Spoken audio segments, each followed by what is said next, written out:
যার কাছে অন্যায় করেছো তার কাছেই তোমায় ক্ষমা চাইতে হবে, দেখো সে নিশ্চয়ই তোমায় ক্ষমা করবে।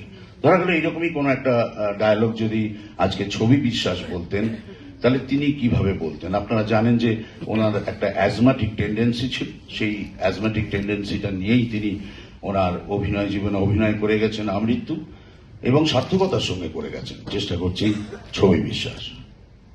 আমি আমার নিজের জীবনের অভিজ্ঞতা থেকে বলছি, দেখো শ্রীকান্ত, যার কাছে অন্যায় করেছ তার কাছেই তোমায় ক্ষমা চাইতে হবে, ক্ষমা সে নিশ্চয়ই করবে, শুধু তোমাকে তার কাছে যেতে হবে, ক্ষমা চাইতে হবে।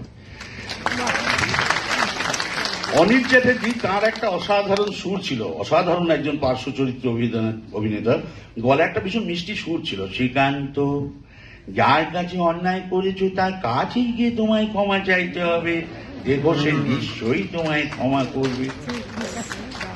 হাড় ভাঙা দমার্কা চেহারা ছিল হরিধন মুখোপাধ্যায়। শ্রীকান্ত তবে অন্যায় করে অসুবিধা কি, চপ করে যাবে গিয়ে ক্ষমা চলে আসবে না।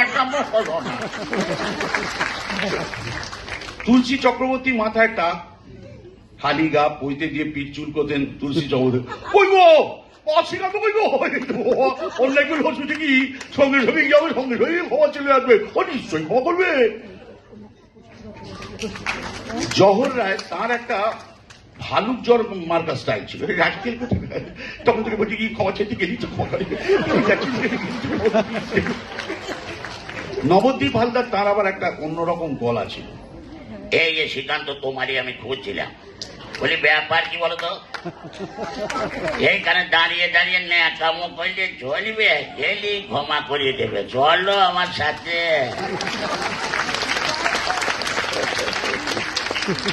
মনোজ মিত্র তার সারা জীবনে আমাশা গেল না।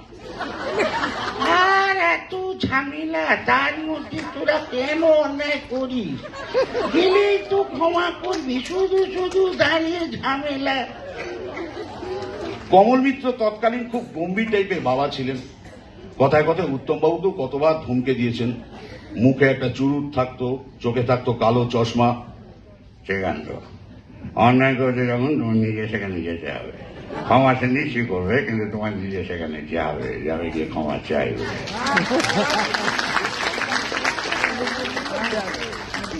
রবি ঘোষ অসামান্য মানুষ ছিলেন, যতই মজা করুন না কেন, যেমনই